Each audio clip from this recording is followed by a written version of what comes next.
14 दिसंबर को दिल्ली के रामलीला मैदान में होने वाली वोट चोर गद्दी छोड़ महारैली को लेकर सोनीपत में कांग्रेस की राज्य स्तरीय बैठक हुई, जिसमें कांग्रेस के तमाम आला नेता एकजुट हुए और तैयारियों को लेकर रणनीति बनाई। इस बैठक में हरियाणा कांग्रेस के प्रभारी बीके हरिप्रसाद, प्रदेश अध्यक्ष राव नरेंद्र सिंह, नेता प्रतिपक्ष भूपेंद्र सिंह हुड्डा और सांसद दीपेंद्र सिंह हुड्डा समेत कई नेता व पदाधिकारियों ने हिस्सा लिया। मीटिंग में 14 दिसंबर की रैली में बड़ी संख्या में लोगों को एकत्रित करने को लेकर तैयारियां की गईं और वोट चोरी के मुद्दे पर भाजपा सरकार व चुनाव आयोग को फिर से सवालों के कटघरे में खड़ा किया गया। 14 तारीख को है वोट चोर गद्दी छोड़, राहुल जी ने कहा है और उसमें मल्लिकार्जुन साहब, राहुल जी, प्रियंका जी, सोनिया जी और सारे वरिष्ठ नेता आएंगे और जिस प्रकार से खुलासा किया है राहुल गांधी जी ने, वो और भी बहुत सारी बात आपको पता लगेगी 14 तारीख। सर, बीजेपी कह रही है कि कांग्रेस जनता को गुमराह करने का काम कर रही है। गुमराह कर रही है तो दिखा है। हमारे सोनीपत जिले में राई में कितनी एक महिला की 22 वोट नहीं है, वो गलत थोड़ा है भाई। इलेक्शन कमीशन कह रहे हैं हम, वो नहीं है, फेयर नहीं है। अगर वो है तो जवाब दे बातों का। अब हरियाणा में 3 बार 5 तारीख को कुछ वोट परसेंटेज, 6 को कुछ, 7 को कुछ, जबकि आज तक 5 नतीजे देखो आप हरियाणा के।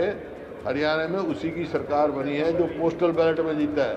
75 में कांग्रेस जीती है।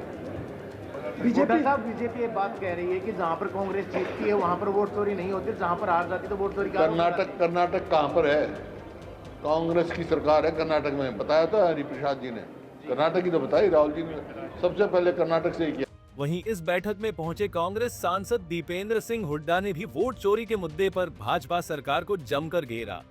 उन्होंने कहा कि भाजपा ने भ्रष्टाचार के जरिए बहुत पैसा जमा कर लिया है।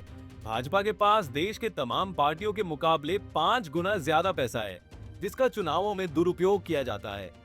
दीपेंद्र ने कहा कि हरियाणा में लाखों वोटों की चोरी सबूतों के साथ उजागर हो चुकी है, इसलिए कांग्रेस पार्टी लोकतंत्र और संविधान बचाने की लड़ाई लड़ रही है, जिसके लिए 14 दिसंबर की महारैली में शामिल होने के लिए हरियाणा से भी बड़ी संख्या में लोग दिल्ली जाएंगे। कांग्रेस पार्टी की हमारी सोनीपत में बैठक हुई है। यहाँ पर 5-7 डिस्ट्रिक्ट्स के जो कांग्रेस पार्टी के जो सीनियर लीडर्स हैं उनकी ये बैठक रही है, जो 14 तारीख को लोकतंत्र को बचाने के लिए, संविधान को बचाने के लिए दिल्ली में रामलीला ग्राउंड में कांग्रेस पार्टी रैली करने जा रही है। आप जानते हैं कि आज देश में भाजपा की सरकार हर तरीके के हथकंडे अपनाकर संविधान और लोकतंत्र को कुचल के किसी भी हालत में सत्ता में बने रहना चाहती है और हर तरह के खेल खेले जा रहे हैं। शाम दाम दंड भेद, यंत्र मंत्र तंत्र, भ्रष्टाचार से अर्जित किए गए काले धन का चुनाव में पूरी तरीके से दुरुपयोग और मतदाता सूची में व्यापक गड़बड़ घोटाला।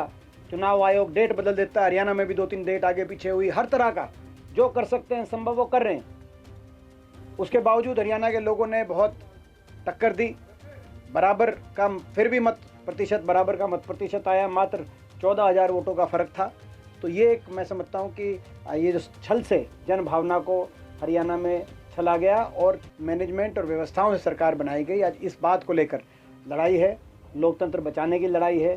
14 को ये हम रामलीला ग्राउंड में दिल्ली में रैली की जाएगी और इस रैली में हरियाणा से बढ़ चढ़ के जोर शोर से हमारी भागीदारी रहेगी। बीजेपी के नेता ये कह रहे हैं कि जहां कांग्रेस जीतती है, सरकार बनाती है, वहां पर कैसे आरोप क्यों नहीं लगाते कि वोट चोरी हुई है? देखिए, जैसे कि ये पहले हम कह चुके हैं, ये कितना ही कुछ छल कर लें, लेकिन एक लिमिट के बाद बियॉन्ड नहीं कर सकते। जैसा कि मुलाना की सीट पे उदाहरण सामने आया, जो सीट वहाँ से कांग्रेस पार्टी जीती है, पूजा चौधरी जी जीती हैं, उस सीट पे ये बात साबित हो गई कि मुलाना की सीट पे कांग्रेस पार्टी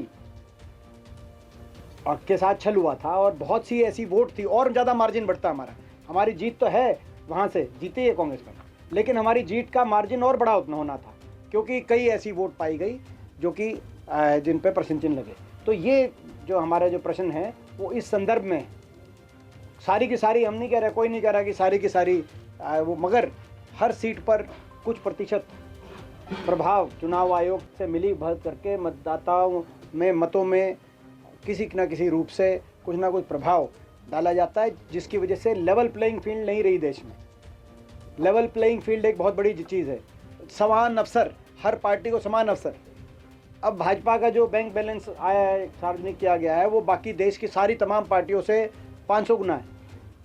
अब इतना ज़्यादा, कई गुना अगर धनबल हो और उसके बाद चुनाव आयोग बल हो, उसके बाद सत्ता बल और सोशल मीडिया बल को भी धनबल के आधार पर प्रभावित किया जाए, तो ऐसे में लोकतंत्र को बचाए रखने के लिए लोगों को निकलना पड़ता है और हम निकलेंगे, हम दिल्ली जाएंगे। आपको बता दें कि कांग्रेस नेता राहुल गांधी ने कर्नाटक, हरियाणा और महाराष्ट्र में भाजपा और चुनाव आयोग पर वोट चोरी का आरोप लगाया है और कई सबूतों के साथ चुनाव आयोग की भूमिका पर सवाल उठा दिए हैं। हरियाणा में भी 25 लाख वोट चोरी का दावा किया गया है। ऐसे में वोट चोरी के मुद्दे को आगे बढ़ाते हुए कांग्रेस पार्टी 14 दिसंबर को दिल्ली के रामलीला मैदान में महारैली करने जा रही है, जिसको सफल बनाने के लिए हरियाणा में भी तैयारियां जोरों पर है। सोनीपत से सन्नी मलिक, पंजाब केसरी टीवी। हमसे जुड़े रहने के लिए हमारे YouTube चैनल को सब्सक्राइब करें और नई वीडियो की नोटिफिकेशन के लिए बेल आइकॉन को दबाएं। अगर आप ये वीडियो Facebook पर देख रहे हैं तो लाइक जरूर करें और ज्यादा से ज्यादा शेयर करें। धन्यवाद।